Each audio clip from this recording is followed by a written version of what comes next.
2 3 3 1 1 2 2 3 3 1 2 2 3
How you guys doing? Good?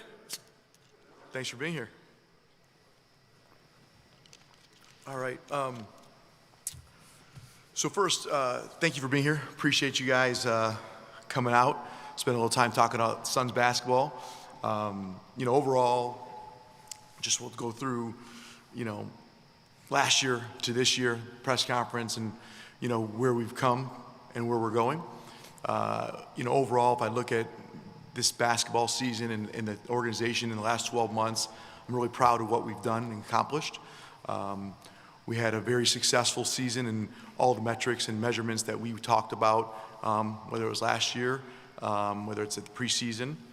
We feel really good about, is this a team that everyone can be proud of? And I talked about creating an identity, creating a vision, and executing it. And a lot of that's a lot of words until you actually do it. And we feel really good about where we are. At the same time, we're not anywhere near where we're going, but we've taken the first step for Suns basketball of, hey, we're going in this direction, and you can see it and feel it and understand it. And so, looking back on this season, I feel really great about what we've accomplished, and at the same time, we have a long ways to go to where we want to be. Overall, I'm really, really proud of the team on and off the floor.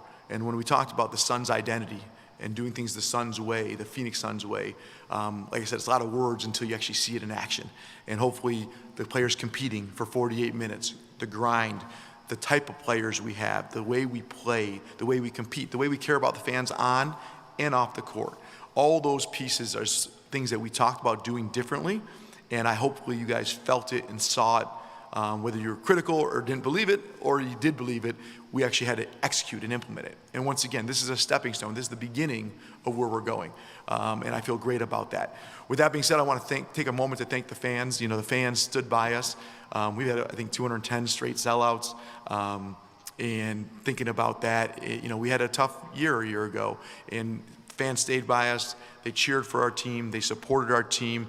So I'm very lucky to have, I think, the best fans in the NBA, Phoenix Suns fans. They love our team, and they want us to win. They want us to compete, but they also want a team they can be proud of that represents the Valley the right way, and I think we've done that. So very lucky with the fans, and obviously our players. Without the players doing what they did every single day, it's easy to say, let's play hard. It's hard to actually do it. It's easy to say, let's care. It's hard to care about every game in the middle of February, right? Every aspect of it. And they did a heck of a job. They bought into the identity. They bought into the vision. They bought into it on a daily basis. They worked hard, practice, film. They did stuff that not other NBA teams do because we do things differently here in Phoenix, and we're proud of that. And so feel great about that and very lucky about that. Now, for a moment before I know I'm going to do some questions, we'll go through stuff, but I want to also, recognize the fans, that what they saw, and the players and how they executed makes a big difference. But the thing that I wanted to hit on is the leadership of this organization. I'm very, very lucky to have people not only that think about it, but are aligned and believe in the vision and what we're doing and executing it. And, starting with Josh Barlstein, who, is my partner in almost everything from a business side. We're one of the best teams in the league in the business side, but he also does an amazing job on the basketball side. He cares about things. He knows the players. He works with BG and JO, and he's involved with things. He does an amazing job, and we're very lucky to have him, helping me with everything tied to this basketball and business on both sides, including the Mercury as well. And then Brian Gregory, who, not too many of you guys knew a year ago, and people maybe questioned where he was coming from and what he's not only exceeded everyone's expectations, but mine as well, and done an amazing job. He got multiple votes for Executive of the Year, and I think he should have gotten more. I think if you want to look at the roster construction, the draft, the free agents, you can go through all those things. I know you guys will. Things you don't see about Brian Gregory is he's at every practice. He travels with the team. He talks to the players. He builds a relationship with everyone. He's done an amazing job. When we talk about, we're not going to do things like everybody else. Oh, he didn't have the 37 years of NBA experience, but you know what he has? He has heart, he cares, and he works his ass off, and he's done a great job for us. And so Brian Gregory's done an amazing job. And then last but not least, Jordan Knott, very similar. Maybe people didn't know about him. People wanted to question the hiring of Jordan Knott, and Jordan Knott has exceeded every expectation and then some, and I think you guys have felt that and seen that. And I can tell you based on basketball analytics, I can tell you about my interactions with him and how he's coachable, open to ideas, talking through things. I can talk about how he's here early, stays late, beyond anybody else you could ever imagine. But also, the real other answer is also the players love him, the coaches love him, the players respect him, the players listen to him, and are bought in. And the command of the room that man has been phenomenal.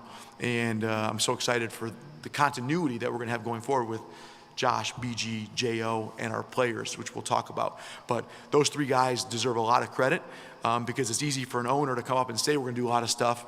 And I'm sometimes difficult to deal with because I want it and we want it and I demand it. But they care even more. And they demand it themselves, which makes it a really easy job for me. And so I'm very lucky to have those three guys leading the organization. And so, before I take a bunch of questions, I also want to just hit on I'm proud of what we did this year. And I'll take all the questions you guys have, by the way. I'm proud of what we did this year. I feel great about what we did this year.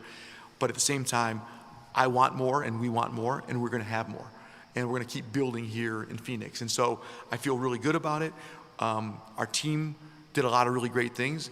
This summer, we're going to focus on continuity, which we haven't had before. Same coach, a lot of the same players, keep building, and player development is going to be a big part. Our players are going to get better.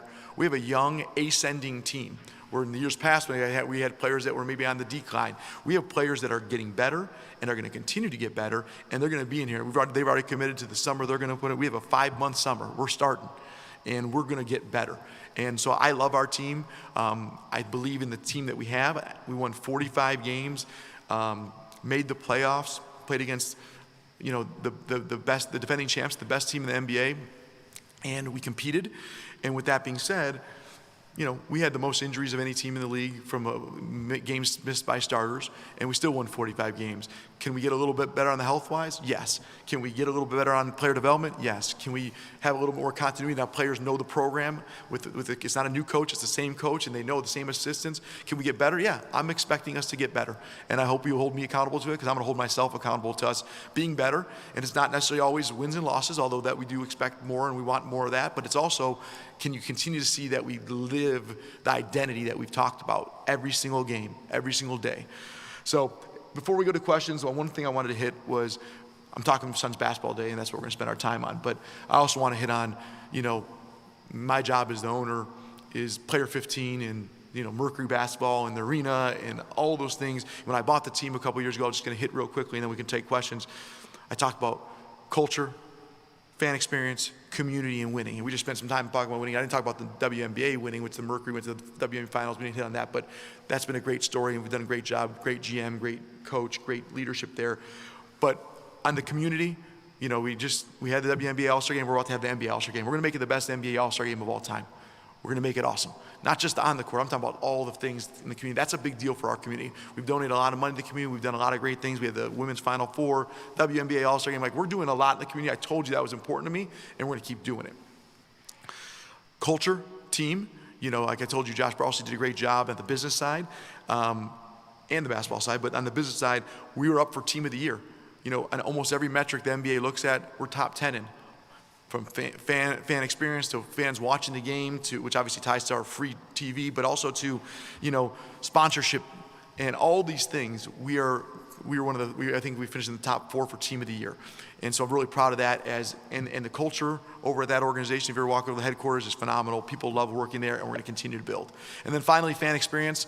I continue to do things. We obviously the $2 value menu, make great things for the fans. We let the fans in early. Our players sign for things like fan experience matters too. And so I walk the concourse at almost every game I'm at. I talk to fans all the time. They love what we're doing. And at the same time, I continue to tell them, we're going to keep making this better. We're going to keep building. And so with that being said, I kind of hit on all the things I wanted to talk. I know there's 1,000 questions you can ask, and I'm willing to take them all. But I'm really, really proud of where we are. And hopefully you realize that although I'm proud of where we are, we have a long ways to go to where we're going. And I got the right people and the right vision and the right organization here with me, and we're going to do it together. With that, I'll pause and take some questions. Shane, you want to start us off? Matt, ShaneYellenSons.com. Nice to see you. It's not easy to turn around a culture and establish a new identity in such a short amount of time. What are you proud of the most when it comes to how it resonated with the fan base and with the city of Phoenix and honestly other teams and coaches around the NBA? Yeah, no, it made me proud to see that, we say things and then we actually were able to execute it, and then the fans could feel it. Like I said at the beginning of the season, I said success, how do we make it a team the fans are going to be proud of? And that's like, how do you measure that? And I think almost everyone will say with a resounding yes that we did that. So it feels really good, and it's really hard to do in a short time frame, and I don't think many people thought we could do it. I'll say that although we've done that, we still have room to get better. Doing it consistently, doing it year in and year out, doing it every single day, even when things aren't, when you go on a little losing streak or things aren't like, how do you make sure that the fans are proud and appreciative of what we're doing? Because we're entertaining them, and we're the team that they're behind. And so I feel really good about what happened this season. I know that the fans have loved it. I'm active, I'm at the concourse, but I get people that reach out to me social media, and I know the fans have appreciated it, and I'm proud of it. And at the same time, hopefully they know that we're going to continue to lean in on that. And this is the first year of Suns basketball, right, the way we're going to do it. And I'm going to own the team for a long, long time, so hopefully you'll enjoy watching this team play, because that's how we're going to play. Competitive, grit, 48 minutes, competing all the time, hustle, diving on the court. Like that stuff wins. That stuff wins, and we're going to keep getting better with that. Thank you. Doug? Good morning, Matt. Doug Haller, The Athletic. Your first year, Devin Booker was arguably the best player in the playoffs for the first couple rounds. This year we saw a different Devin Booker in the playoffs, and granted that was against a strong defensive team who had multiple players built to slow him down. But would you have liked to have seen him force his will a little bit more in that series? So Devin Booker's our franchise player. Devin Booker is everything that we want here in Phoenix as a leader, as the star player, in the community, on the court, off the court. I think people don't realize the gravity he brings to a basketball game. Of course, would I like Devin Booker to make a higher percentage of this shot or this shot? You can go through all those details, but the truth is, Devin Booker's a winner, and he cares and does all the little things that maybe the normal eyes don't see and catch. He's a leader on and off the court, but he does all the little things from rebounding to defense to understanding the other team's plays, and he's also the main focal point of every team we play, which makes it so it's easier for Jalen or Dylan or Colin or Mark or whoever else is on the court, right? And so I think that, when you're the main focal point and people are attacking you all the time, it's not as easy as it seems. With that being said, I feel like Devin Booker is a star player, a superstar player, and our franchise player, and we're going to continue to build around him exactly as we have been. And the best part about Devin Booker is I think he's phenomenal and obviously an all-star, and he wants more. He wants to be better. He wants to get better in every aspect, and he's going to continue to work on his game. So when I talk about player development, of course we're going to talk about Kaman and Rashir and Ryan and Oso and all the young guys, but Devin Booker's going to get better this summer and next year. And so he feels great about what he's done, and at the same time he wants more, and I'm 1,000% behind Devin Booker always. And so no, the answer is no, I don't need more from him besides what he wants more for himself, and he's going to continue to develop and continue to get better and continue to lead our team as the franchise player. Stephen? Hey, Matt. Stephen Prejean Garner, PSN Exports. We've heard a lot about alignment just on the leadership side of things, but when you speak to top-down alignment, it's not just the shared vision. It feels like it's encompassing with an environment and everything that comes with that. By definition, what does that mean to you, and how did you see those kind of elements of top-down alignment play out with the franchise this year? Yeah, so the word alignment, I know you guys joke a little bit about it, but it's really important, right? It's important to be completely committed and aligned on everything, even to the question that Doug just asked. Like, we all believe the same things, and if we don't believe, what we do is we talk about things, and we figure out and come out with the answer that we all are aligned on and agree with.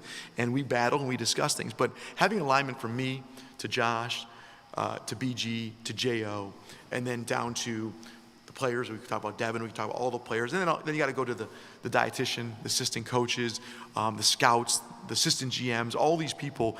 It's really, really difficult. It's easy to say, but most companies or most places have fractures and people that think differently. And my job as the leader was to put people that are aligned, that will challenge each other, but we're going to go out together with the same mindset and agreement. And that's why it was hard to get the right coach, the right GM, the right CEO, along with me as the owner, all on the same page. And that I didn't get it right the first couple years. Now I've got it right. Now we've got it where everyone's aligned, and we debate healthy, is that a word? Healthy. We have healthy debates about things, on every aspect of it, and everyone knows who's the final decision maker on certain things. And on playing time, it's Jo. On business things, it's Josh. On a trade, it's BG. On organizational vision, it's me. Like, we know that, but doesn't mean I have the only say. We all have our own. We all have thoughts, and so I think the alignment's been really good. And there's no such thing. My mortgage company's run that. There's no such thing as a successful business that doesn't have alignment at the top down. And if it's a fracture, you'll feel it. And I think, unfortunately, you've seen it a little bit on the court in the previous years. But right now, you're seeing it across the board where we're aligned. We feel great about where we're at. And at the same time, we're going to keep pushing and challenging to get better every day. Thank you. On the sports, good morning, Matt. Good to see you. You had said at this point last summer that you want to remain patient if things are working. Things are certainly working, but I was curious how aggressive you and BG will be this summer in terms of upgrading the roster and securing a top 6 spot in the West next year. Yeah, so I think, like I said earlier, the big focus is continuity. Having a year where we have the same coaching staff, most of the same players, and also a team where I think the players are going to get better. I think Jo wasn't hired till early June last year, and then we didn't make a lot of trades and drafts, and we didn't have our team together till July. And then really people were summer, and by August, September, we started getting together. We have 5 full months right now. And so I think what you're asking, though, is I believe this team is good enough to compete as long as we have continuity, player development. Of course, let's have health go a little bit more our favor. Can we win more games? Can we win a playoff series? Can we continue to build in that direction of a championship program? That's what we're going to focus on. And so do we take calls about opportunistic trades and ideas? Of course we do. However, our massive lean is I like this team. I like where we're going. I like the direction of the organization. I like the culture that we've built. I like the identity that we have. And we're not going to do anything silly to mess that up. We're going to continue to lean in on that. And I think the fans will be proud of that. And we're going to continue to get better. We're going to build something special for years to come here in Phoenix. And I think this was the foundational first year. Thank you. Barry, you want to go ahead? Hey, excuse me. Hey, Matt, how are you? Barry Bloom from Forbes. So since you brought it up, and we've talked about this before, where do you stand on further development on the arena and heading towards perhaps a new arena at some point, and bringing the NHL back to, helping to bring the NHL back to Phoenix? Yeah, so the arena, I think we have one of the best arenas in the NBA. Very lucky. We have a great deal with the city. They've been very supportive of things. We make some improvements. I think we've done some great things. And so I'm really proud of what we do in Phoenix and all the places all around it. I think we have a lease for 10 more years. So, we're not thinking about anything at this point yet. So we feel great about that. On the hockey thing, which I know comes up, I always said this, and I've said it since this is a 4-sport town. And disappointed that we don't have hockey here. I support having hockey here in any way I can. I don't have really control over that right now, but I do like hockey, and I hope Phoenix gets hockey back. But in general, I'm focused on the NBA, the WNBA teams, making it a great concert venue, which we do great things there too. Just making it a great thing for the city of Phoenix. That's my job in the community. And so that's really my focus on the Suns, the Mercury, and obviously, making great things happen in the arena and the community. Dwayne. Yes, Dwayne Rankin, Arizona Republic. First, congrats on the season.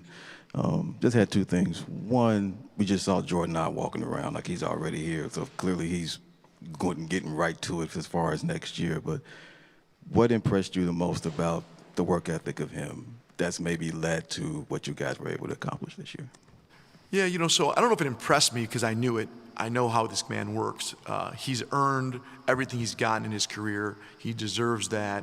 And he outworks everyone. When we lose a game, last Saturday, he's in here that night watching film, 9 o'clock. This man works. You get what you deserve in life, and he's earned it. And his work ethic, so I won't say it impressed me because I kind of knew it, but what impresses me is that he's consistent with it. And it's not like when we're winning, he's not in there as much, and we're losing, he's not in there as much, or in there more. He's consistent with outworking everybody. His mentality is, I'm going to be the best coach I can be every day, and I'm going to get better the next day. Analytically, relationship-wise with the players, and so there's so many pieces to it. Yeah, he was here this morning before I got here, and we spent time together with him and BG and Josh, and we, for hours already this morning. And most coaches are golfing or doing what they're doing. That's not what JO is about. And so the players feel it, and what they say is, man, the coach is in there. Maybe we should go get some shots up. And it just creates this atmosphere where the assistant coaches, the head coach, the assistant coaches, the players, everyone wants to be around because you got a leader and a coach that on the court during the games, in the timeouts, in the locker room, is level-headed, holds people highly accountable, and nothing that he asks of them, he's not willing to do that and then some. And so that's what impresses me, is that he'll hold people accountable, but then he does it plus some. And I'm very, very lucky to have him. Sorry, the second thing, obviously having the federal discrimination lawsuit dropped, what that means for you and for this organization, because I can go back to the press conference before the season and you address that and explaining how, look, cases have been dropped and that you guys don't write about that. So out of respect to that and taking heed to that, what does it mean for you to have that dismissed? Yeah, well, I appreciate that, Dwayne. I guess I'd say is I'm going to own the team a long time. There's going to be lawsuits. And like I told you, we don't do anything wrong. And if we do something wrong, I handle that. Those lawsuits were obviously dropped and dismissed, and there's been a lot of you understand it because I think you followed it closely. All I'd say is make sure we fairly report. Everyone wants to write about when I get sued, but nobody really writes about when we win and they're dismissed and dropped and all that. It was all frivolous and they admitted to lying, et cetera, et cetera. And so you see that now. I told you that then.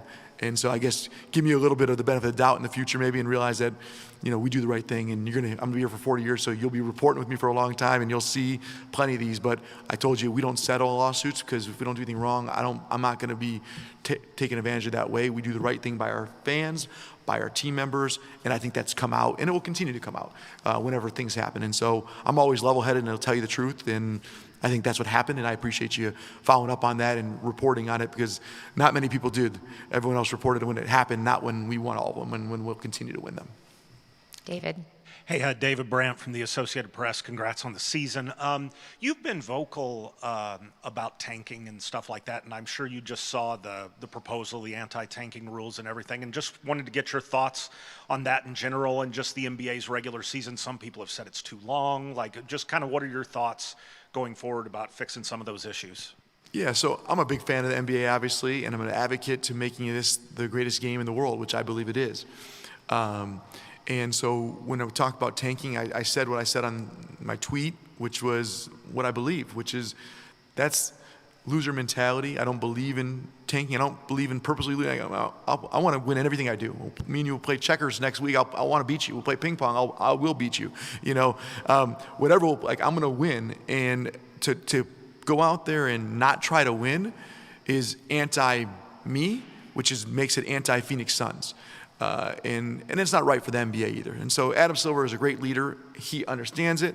He's going to fix it. And people purposely losing or not putting their best foot forward is not right. And that will change. And will it change perfectly? No, it's hard. It's a hard thing the incentives have to be aligned. And so the nice part about the other NBA owners, to give them credit, is they all understand it's an issue and they all are open to changing it. How we change it, how it ends up, how does it work, but you're never going to see that in Phoenix. We're going to try to compete and be the best we can be every day, and sometimes we'll be great, and sometimes we won't be as great, but we're going to always try to be the best, and that's what I'm about, and that's what we're about here in Phoenix, is competing, trying to win, and I hope the whole NBA follows that lead, and they will, and I'm okay being an outspoken person and a leader in that. And anything tied to the NBA because I love the NBA, I love basketball, and I'm supportive of everything to make this the greatest game in the world. And like I said, I think it is. Mark. Hey, Matt. Mark McClune, Arizona's Family 3 TV, CBS 5. Thank you for the time today. When it comes to just seeing the Oklahoma City Thunder, the defending champs, up close and personal in a playoff series, what did you learn about where this organization is at and where it needs to go? Yeah, so I enjoyed that we got to play the Oklahoma City Thunder. Of course, I would have rather won the game before because I don't like to lose ever, but we got to play against the best team and got to see where we stood. And obviously, we were missing a couple players, and there's no excuses. It's playoffs. You got to play. And I loved our competitiveness. And I think what was great about watching our team and Coach Ott is game one was not great. Game 2 was better. Game 3 was better. And Game 4, I mean, Game 3 and 4, we played really good basketball.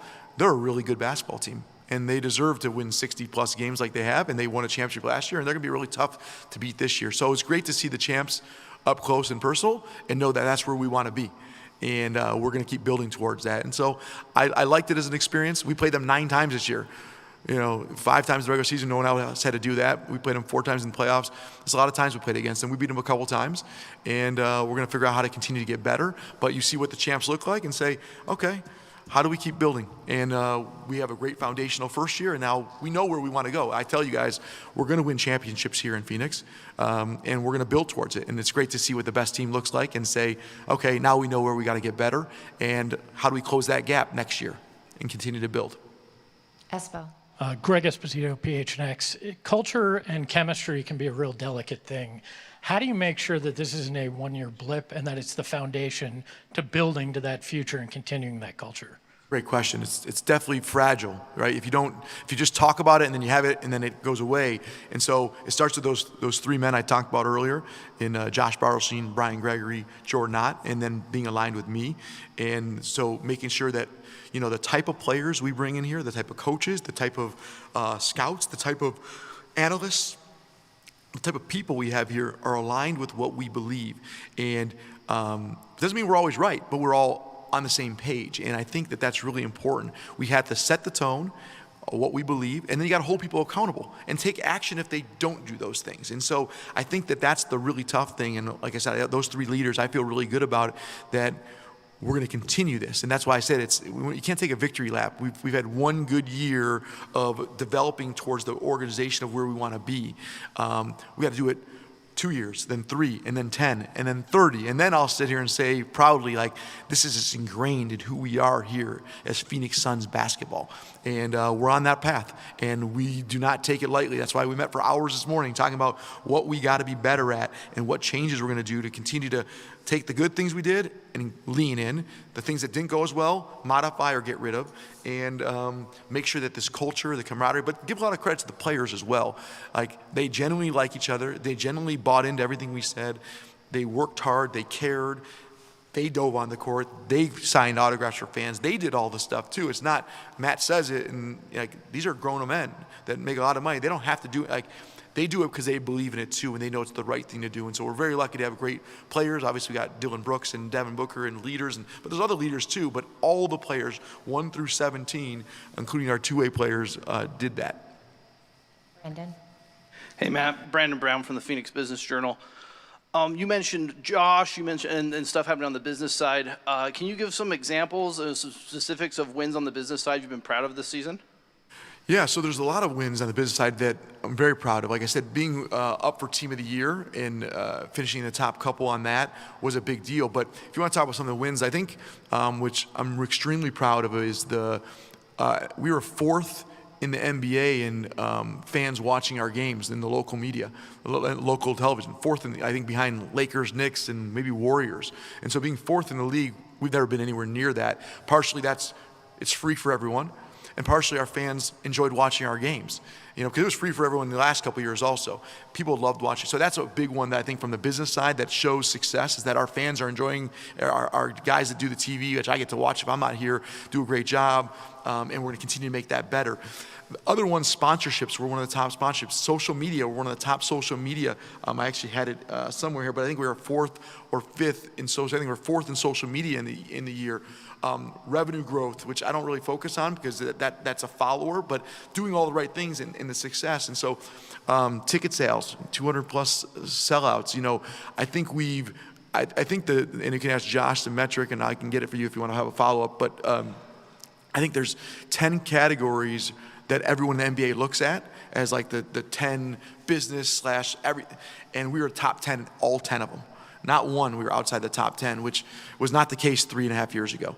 It wasn't even close, to be honest with you. And so I give credit to Josh and his whole team. We got a lot of great people there, marketing leaders, Jeff and Dan Costello, and I got CFO. I mean, I can go through, I'm not gonna name every name, but we got people there that are doing an amazing job, and they care, and that starts with the leadership and culture and alignment. Same things we're talking about. That, you know, we kind of did some of that with the women's basketball team. We did it with the business side, which you're seeing the results, and we just started with the men's basketball team as of last year, and this is the first year of the results. And fast forward 2-3 years, hopefully we're the top of everything in business, women's basketball and men's basketball. Kellen. Thank you. Matt, just to clean up a headline from last month, Coach Tom Izzo talked about some conversations that the two of you had for the head coaching position. If you could offer your perspective on how far those talks go, and was he ever offered the job at one point? Yeah, no, Coach Izzo, I talk to Coach Izzo about everything all the time.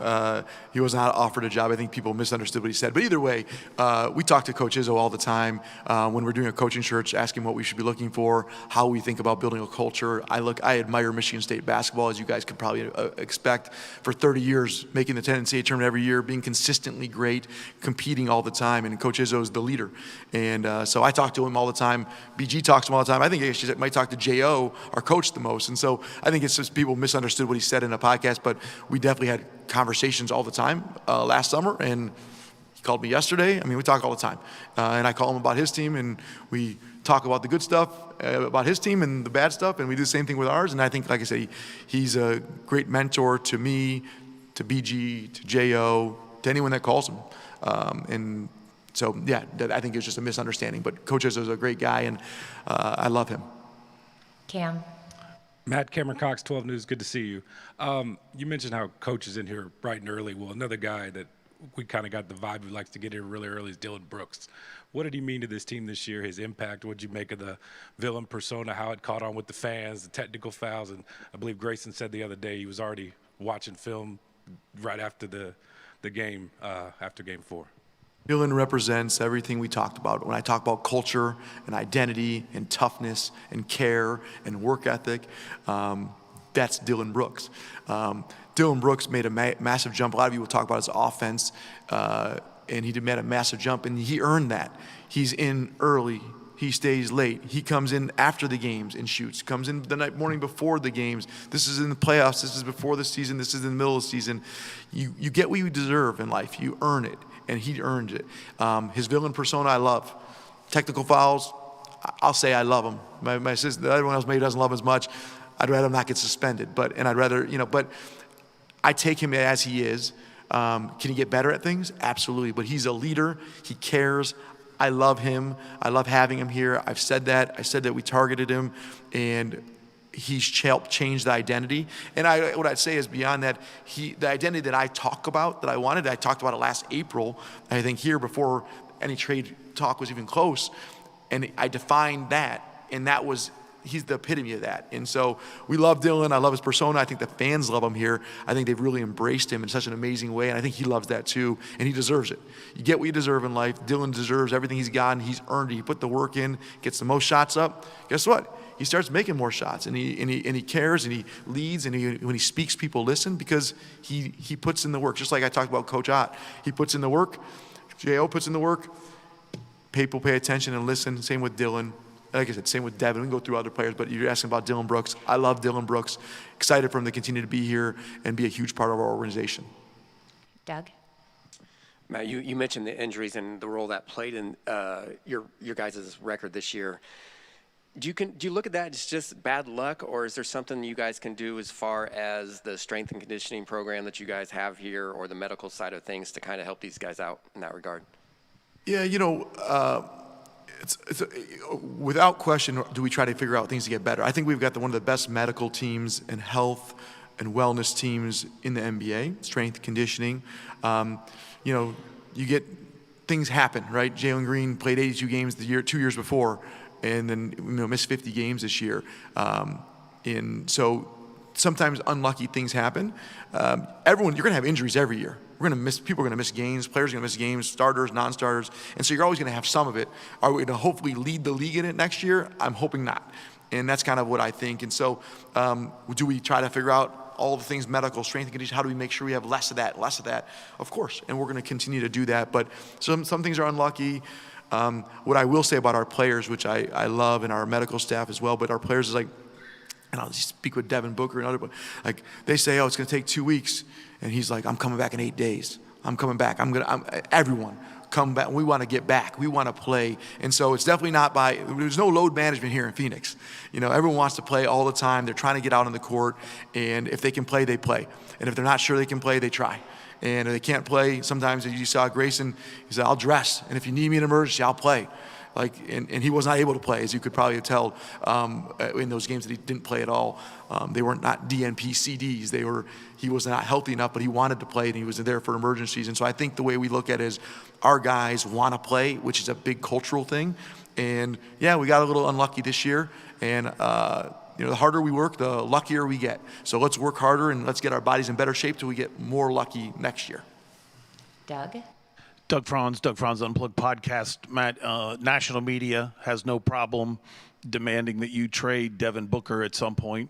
So are you never as an owner? Is it not right now? Is it I'll listen, but probably not? Where are you, again, for the 400th time on the future of Devin Booker as a Son? Yeah, Devin Booker's our franchise player. I love Devin Booker. Devin Booker loves being here. Our coach loves Devin Booker. Our GM loves Devin Booker. Devin Booker's going to be here. Devin Booker's going to lead us to a championship here in Phoenix. That's what he's going to do. And we're going to build the right team around him. He's going to get better, just like I'm going to get better, just like everyone is going to get better at our organization. And at the same time, Devin Booker is who we want here. And he's great for the city, great for the community. I'll ride into a fire with Devin Booker, and I'll do it proudly. And we'll go anytime, and he's going to have my back, and I'm going to have his back, and Devin Booker's our guy. So the national media, I've learned you guys actually are in the weeds a little bit more with what we do. The national media just says stuff to say stuff sometimes, and people say stuff, and sometimes I like to respond, and sometimes I don't because it's just ridiculous. But Devin Booker's not getting traded. Devin Booker's our franchise player, and like I said, we're going to win a championship here with Devin Booker, and I'm excited to do it, and I'm excited to be next to him when we do that. All right, we'll finish with two, Brandon and Barry. Brandon from the Business Journal again. You mentioned the All-Star game coming up. You mentioned making it, a big, the best one ever. Can you maybe expand on a little bit what you mean by that? What your vision is for it? And do you imagine there being any permanent changes or additions or upgrades to the arena made specifically for that event that would, maybe last beyond? Yeah, so good question. So making the best one ever, obviously that might be subjective, but we try. I said that about the WNBA All-Star game, and I think if people ask you about the WNBA All-Stars, they'll say that ours was the best one ever, and we're going to bring that back again soon too, because I love it, showcasing our city, because I think we have the best city for basketball and an amazing community here, and so I'm really big on that. To make it the best ever, how do we do it? Obviously the NBA is very involved with a lot of pieces to it, but how do I make it so that the fan experience is phenomenal? That at the events, but also at the events offsite. How do I make it so that the other owners and the players come and want to be here and be a part of, whether it's events, dinners, speaking sessions, parties, whatever you want to call them, we're going to make it the best. And our city is behind it. Everyone, give credit to our governor, our mayor, all the people, everyone's excited about it, and that's really cool. We worked really hard to get it. Josh Bartelstein and that team did a great job earning it, and we're going to really perform. And so, on the court stuff, I don't control all the details, but I have a voice as an owner, and I'm going to continue to make it. I thought the NBA All-Star Game was great this last year. The actual in-game stuff. How do we make things better? And I'm going to continue to push the envelope, whether they like it or not, on making it the best ever, and continue to improve this game because I love NBA. I love the WNBA, I love basketball, and how do we make it the best sport in the world, like I said, and we're going to continue to do that, and growing it here in Phoenix is a big part of that. Okay, Barry. Barry again from Forbes. So before I go into the question, I just wanted to say I was very impressed with the growth of Jordan Ott coming from nowhere, with 9 years of experience as a assistant coach this season. Secondly, your rebuilding of the Mercury and the Suns in a year's period of time was pretty impressive. That's number two. The question is, you went back to your coaching evolution. You started with Monty, went to Vogel, Bud, then you hit it with Jordan. What did you learn from your evolution of selecting coaches, and what did you see in Jordan Ott that made you think that he was going to be the type of coach he is? Yeah, so great question. So, J.O., I think he was an NBA assistant for 11 or 12 years and did every job. worked his way up. And obviously he was at Michigan State for years before that, and he's been doing this for 20 years now. This is his first head coaching job, and like I said, he earned it, and he's exceeded expectations. He's going to continue to do that every day. I don't even have to ask him. I know he wants it because he wants more for himself. All those past coaches, they all had great things about them. What I had to find for me and for our organization is someone, first I'll take blame for some of that, is that I had to establish what we're about here in Phoenix, what we're about. And then I had to find a coach, but first the GM, right, that's aligned with that. And so Brian Gregory did an exhaustive search last year, 18, 20 different people. I mean, he did it. We just joked about it this morning. It took him a month and a half to do it. I don't know the hell he's doing half the time. But he was meet with people, doing a lot of grinding to find the right person. And Jordan Ott was the obvious choice. And I think you've seen that. I think the players knew it right away, the assistant coaches, and the league sees it now too. And so I'm extremely proud of that, extremely proud of what he's done. And you don't have to be the popular choice to be the right choice. And Jordan Ott's been that. Even Nate Tibbetts was that. I think I got a lot of criticism for Nate Tibbetts, and he's one of the best coaches in the WNBA. And so what I've learned is set the structure, set the vision, set the identity, and then make sure you get the people that are all aligned with that all the way through. And J.O. has been a great example. And being able to turn the Mercury around from when I bought the team, we were the worst team in the league, 9-31, to go to the WNBA Finals in a couple years later. And then now I consider this was year one with the Phoenix Suns, where I, to take my own criticism, didn't do a good enough job the first couple years. Now we've said it, and my fingerprints are on this organization. My belief system's here, and it's showing with getting alignment from Josh, J.O. and BG and everyone through the organization, players. And so I'm very, very proud of what we've done. And I'll finish with that, is I'm proud of what we've done so far. I'm proud of, people say, the owner should just sign the checks and stay out of it. And I tried that. I ain't doing that. This last year, I'm extremely involved, and I'm going to be extremely involved, and I love being involved with it. But it's much easier when you got great leaders, great people that are aligned with you and believe a lot of the same things, and it can execute at a high level. And J.O., to your question, is that. Brian Gregory is that. Josh Bartelstein is that. And also a lot of the people that you don't know that I can mention, from the head of scouting and the head of operations. I mean, I can go through a lot of people that do great things. And so very, very lucky to have a great organization around here. Great to have great fans. We appreciate you guys in the media. And I know it's been a trying, we'll call it 24 months, because the last 12 months was a little easier, but thank you for your support as well of us. And I know you got to do your jobs all the time, but hopefully you can see that we're going in the right direction, that we care. I promise you that. No owner will care more, no GM, no CEO, no coach will care. We care immensely about the fans, about the players, and about this organization, and we're going to keep trying to do the right things going forward. Thank you, guys. Thanks, Matt. We'll have BG up in just a minute or a couple seconds.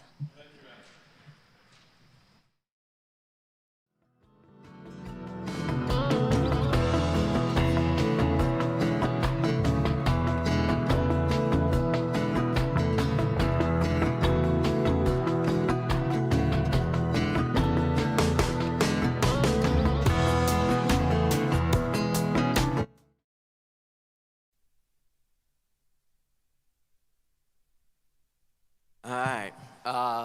First, thanks for everybody coming out today. I'm going to cover a couple key topics and then open it up for questions as well.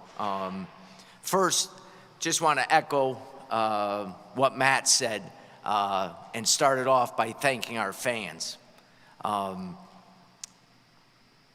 year ago, we talked about building our identity and building the Phoenix Suns team based on grit and toughness, unselfishness. We said that we wanted to build a team that the fans could be proud of. And our fans could have been skeptical, but they believed. They could have stayed away, but we sold out every game this year. I said, I believe in my press conference, that I wanted fans to leave mortgage matchup and they'd be talking and saying, man, that team plays hard. That is an unselfish team. That team plays the right way, and I love watching them play. I think we accomplished that. And if any indication, I sit in the stands during the game, how many fans came up to me during the game, before the game, as I was walking up the steps, and just talked about how much they loved our team and how hard they played and how fun it was to watch them. we are deeply appreciative of their support for us. And any fire and passion that our team played with, it started with our fans. You know, I think we've taken a lot of steps, and Matt went over a bunch of this stuff. I really believe we've taken some great strides and steps in terms of building that identity and building the culture that can continue to push us forward. And there was two main forces in that, and the first one is the players. And you can't start off an end-of-season press conference and not talk about the players and what they did for us this year. They bought into this identity. They showed every single day what Suns DNA is all about. They embraced the new culture. They did a phenomenal job in terms of whether it was diving on the floor or their engagement with the fans and the community. They were all in, all out, all the time. And that's exactly what we preached to them and talked to them, how important that was. And they embraced it. And they went out there and they did it. There was real connections amongst this team with the players. You could feel it. Everybody talks about it. Everybody knows that great teams or teams that are building to greatness have those connections, have that camaraderie, have a great locker room. We had all that. And it's easy to talk about, it's hard to do. And our guys get the credit for that because you could feel it. You could feel it the way they played. You could feel it during a timeout. You could feel it after a win. You could feel it after a loss. We had a team meeting the other day, and I talked to the team, and I just told them one of the things I'm most proud of and was just encouraged by on a game-by-game basis, that this team consistently outperformed the situations that they faced. And that's the mark of toughness. That's the mark of discipline. That's the mark of the grit that we want to show, and this team had it. Didn't matter the situation. There was never any excuses made. Our team consistently outperformed the situations and the challenges that they faced, and that was a huge step. Obviously, the second force that was so impactful, and to recognize him, Matt went over a bunch of stuff. I couldn't agree more. But just the job that J.O. did for us this year. In his first year as an NBA head coach, his leadership, his ability to hold guys accountable, his ability to demand the best from the guys, his ability to develop deep relationships, open lines of communication, collaborative efforts, was just amazing, amazing. He's got it. Whatever that it is, he's got, and he's only starting. When we talk about a rising star in this business and the impact that he made in less than 12 months, simply short of amazing. And our relationship has continued to grow, his relationship with Matt, his relationship with Josh. All those things point to us to continue this trend moving forward. With Matt, with Josh Bartelstein, our great CEO, we have standards that are being set by our leadership every single day. And our team leaders, from medical to analytics to video to our computer analysis, all those different areas, I'm going to say it, we're aligned. Okay? We're aligned. You guys knew that was coming sometime today, all right? But our organizational alignment has created energy, and it has formed relationships that are strong and created action that has made a huge difference, not just in our team, not just on the court, but throughout this entire building. Internal and organizational alignment does not eliminate the difficulties or the outside factors, but what it does do is it gives us the opportunity with that alignment to attack those external factors, the difficulties with speed, with strength, and with skill. And we've been able to do that. And that started with Matt setting the tone and tempo on an everyday basis. It starts with Josh Bartelstein and his leadership across both the business and the basketball side. And we have great leaders underneath us leading our teams. And obviously, that has to go to the coaching staff and that has to go to the players as well. But it's not a catchphrase. It's what we live every single day. And I think it's had a huge impact on our organization and on our team, and it's going to continue to carry us into the future. This is an ongoing process for sure. Matt talked about it. Our continuity, our development, our internal development is so critical for us right now. And that's just not the players, and we're going to demand the best out of them. That's through myself and my team, that's through the coaches. Everybody has to get better. This is an ongoing process. The work is never done. And that's why we're here, and that's what we love. That's what it's all about. Okay, we made some strides. We're in a good place. How do we build from that? How do we continue to build and get us to the point where we're ready for the next step? And you have to have preparation in order for when that next step presents itself, you're ready to attack it and you're ready to take it.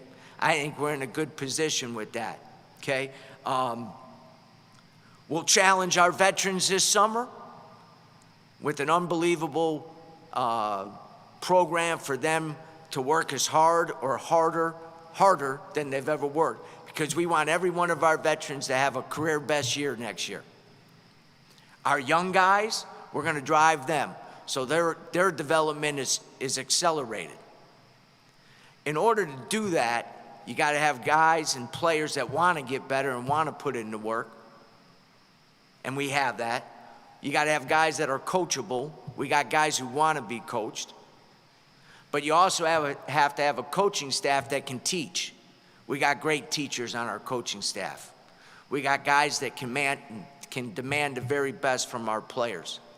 And I think when those two come together, you have a chance in front of us with the continuity of our players, with the continuity of our staff, with a huge focus and emphasis on development, that we're going to take big jumps this summer, and you're going to see it next year. And that's our goal. That's what we want to get done.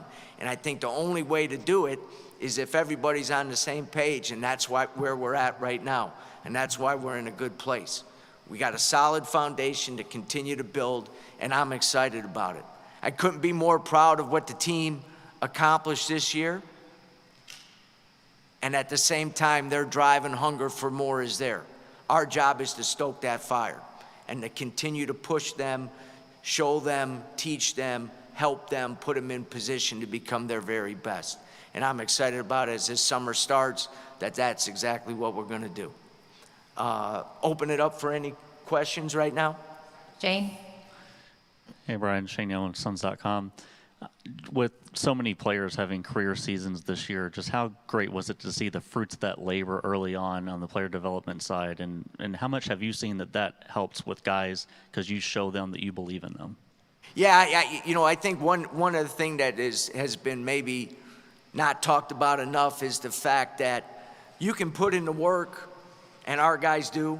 We got a great work ethic, 1 through 18 with our players. But that reaches a certain level, and for it to get to the other level, those guys have to know that the coaches believe in them, especially the head coach. I think it hasn't been talked enough about. Those career best years have to occur in an environment where the players not only feel comfortable, but know that the guy making the calls is behind them and got their back and support them and believe in them. And I think that was maybe the key difference. You know what I mean? And I think you constantly have to tap into that, because a player can take all the shots he wants, but if he gets onto the court during the game and there's no confidence in that, it doesn't matter. And that confidence has to come from inside. You gain a lot of confidence with the work and the time that you put in, but there's also got to be confidence externally as well. And the way J.O. and his staff dealt with the players and in terms of building that, I think had a huge impact. And obviously you feel great about it when you see players Matt said multiple times that, there's a firm belief in our organization that if you put in the time and you earn things, they're going to come. Sometimes you have to be maybe a little patient when that time is, but it's going to come. And I think our guys' understanding of that and our coaching staff's belief that it's going to happen had a huge impact. David? Brian, David Brandt from the Associated Press. I know Matt said that, there was kind of a heavy lean towards continuity over this offseason. But do you see, at times it seems this team had to go small sometimes, struggled against bigger teams. Do you think you have to find, where I guess would you want outside help if you can get it? Would you look for forwards, that sort of thing? Yeah, I think Matt hit that pretty well. I think our continuity is going to be a big positive for us. It'll be the first time since I've been here, coaches coming back, staff's coming back, players are coming back. We're able to get in the gym with them in 2 weeks instead of in July, all those different things. And in the off season during this time, you go back and you start evaluating. Is there needs? Is there things that we got to get better at? Can we get better internally in those areas? Are there pieces in place that just need to grow, develop, mature, age, whatever the case might be? Is there something we can do coaching-wise that can make that impact as well? But as he said, we're always looking for ways to improve the roster. But right now, I think our emphasis is on the continuity, is on the internal development of our current players. Stephen? Hey, Brian. Stephen Prejean Gardner, PHNX Sports. I feel like anytime I went to a Valley Suns game, I saw you sitting with Rex Chapman, Josh Bartlestein, sometimes even Suns players. When you look at record, I think sometimes people look at the Valley Suns and they see, okay, they made it to the playoffs last year, this year they didn't make it. But I think the goal is to have guys develop for the NBA level, and they sent multiple players up to the big league team and contributed in main rotation. How important is that? How hard was that job for them? And how do you assess what the kind of farm league did for the development of your young players? Yeah, great question. It is imperative that we have the synergy between the Valley Suns and our team. And in system, style, terminology, practice schedules, how practices are run, individual workouts, how you get into the film room with the team in terms of points of emphasis and all those different things, player objectives. It's every player in our organization with the pods that we have in terms of their position coach, their player development coach, their human performance coach, all those different things. And when you have a system in place, and this is only year 2 now, you start creating that pipeline, not only for the players, but also for the coaches and the people on the staff. The record is important because you want guys to develop winning attitudes and winning habits and different things like that. In their defense, Isaiah Livers is a two-way, never played one game for the Valley Suns. We brought in JB.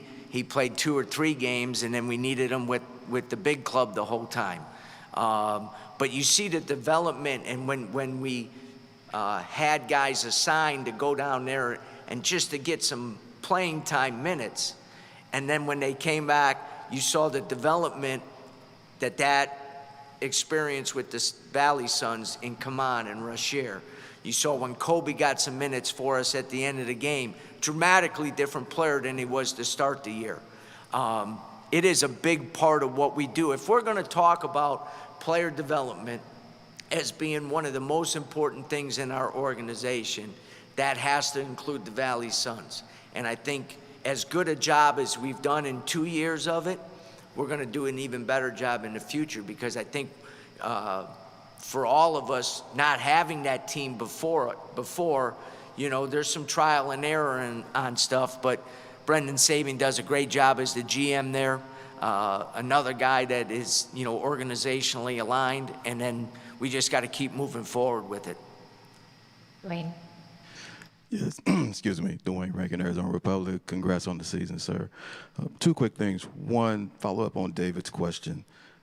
You guys were, I think, next to last in the league in defensive rebounding. I think next to last in that same category in the playoffs and regular season. I hear you're saying continuity, but what kind of priority is going to be made on at least adding either size or figuring out a way to defend the backboard better? Because that's a huge number when it comes to even making the defense even better after the defense gets a stop, not being able to control the board and having to play another 24 seconds.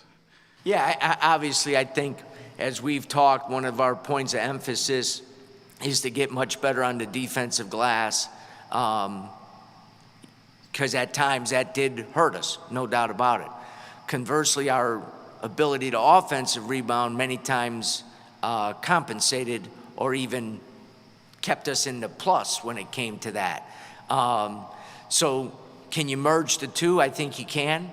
Can you merge the two with our current roster? I think you can. There's got to be a greater point of emphasis. Do young guys need to get stronger? Do our schemes and system on defense need to, need to tighten up some as we enter into year 2 of that? All those points are critical for us. At the same time, as I said, there's never a point where we're not always looking and having communication on, is there players out there that fit what we're all about that can help in some of those areas. And it's an area that we need to address, and it's an area that we need to improve in, and I think we will for sure. And then just to follow up on that, you just got to the point I was getting ready to ask. How much is building how you guys play and the guys you want will help you in the summer on identifying what you would go after, as opposed to a year ago where you guys knew, but then now you've seen how it's worked? Yeah, great point.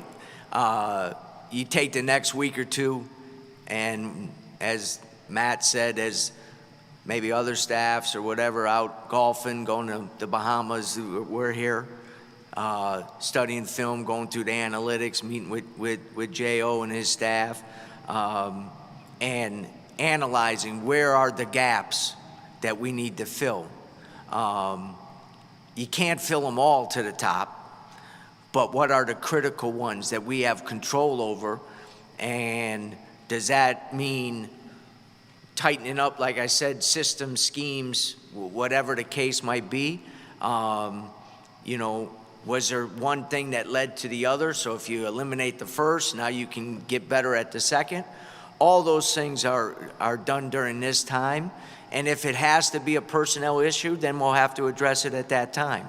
But a lot of times, again, you see dramatic improvement from year 1 to year 2 simply because of the understanding and the ability to execute automatically, where it becomes who we are every single day. I think Matt talked about it. For us to make the jump that we've made, style-wise, identity-wise, culture-wise, in less than 11 months now, is pretty incredible. And a lot of the credit, if not all the credit, goes to J.O. and his staff. Ellen. Brian, Kellen Olson, Arizona Sports. Good to see you. Congrats on the year. I know injuries were a large part of what I'm about to ask you about, but when it comes to the balance between Dylan, Jalen, and Book, Dylan and Jalen more of score-first players, and that has forced Book to really take on a playmaking burden. Do you believe that this trio can figure out the balance offensively with more time together next year? 100%. At the same time, what does that mean? That means that improvement, development, efficiency along all three of them have to, continue to improve. I think you're talking about 3 guys who are driven to become better, 3 guys who are driven to become better overall basketball players, to do what is asked of them, to help the team be successful and win. And so when you have that baseline, it puts you in a pretty effective spot to continue to move forward. So I have all the confidence in the world in those 3 guys, not only in their work ethic, the time they're gonna put in this summer, but also them being self-aware and self-critical. You have to be able to take a look in the mirror and say, okay, I need to improve in these particular areas, not only for them playing better, but for the team to play better as well. And I think all three will do it. Hi, Brian. Doug Haller with The Athletic. Good to see you. I was just going to ask a simple question. How would you assess Devin's season this year? I think Matt hit a lot of stuff right on the money. All-star season. I think there's so many things that he does on the court that isn't evaluated or seen, or maybe even, the impact hasn't been in the forefront, where as a basketball guy, as a guy who watches a million games, I can feel it. Matt talked about gravity. I think he's top 10 or 11 in the league in terms of gravity rating. What does that mean? That means when these other guys have had these career years, Devin has a lot to do with it, because they're having more freedom to make plays and get shots and do different things like that. You look at I think, top 10 or top 12 in the league in terms of, total point production, assists, and overall points per game. Getting it, incredible stat when you look at it. Second in the league in hockey assists. All these little things that maybe aren't at the forefront sometimes get overlooked. I think he was third in the league in drawing fouls. Well, what does that mean? Well, that means that 2 plays later, when Dylan Brooks gets the ball and drives and gets fouled on the drive, he's shooting 2 free throws. And so he is able to add to his point total. It's also helping the team. All these little things. He's our centerpiece. He's our all-star. He is driven to become better. I know he's looking forward to attacking this summer and the work that he's going to put in. As I said to Kellen, any little gap in his game, he's willing to do what needs to be done to fill. And our job is to continue to support him in that. And he knows how important he is. And more importantly, his teammates know that. Whenever there's a hint of criticism, it's his teammates that understand everything he does, the 36, 38, 40, whatever minutes that he's on the court. Barry. Hey, Greg. Barry Bloom from Forbes. So, Matt talked a little bit about this. What made you decide in your search for coach? How did you come down to making the decision to hire Jordan? And did you envision it playing out the way it did? Decision process, as Matt said, took a long time. Not because he didn't stand out right away, but I knew how important this decision was, not only for this year's team, but also for the future of the organization. As we went through the process, he continued to separate himself in every area, from basketball to personality to work ethic to ability to carry on a conversation on a topic completely not related to basketball. Those things are all important. When we hired him, the final piece, when myself and Josh got with him, and then the next 3 days later when we brought him out to Birmingham to meet with Matt, I knew we had the right guy. It took Josh about 2 minutes to know we had the right guy. Took Matt less than that.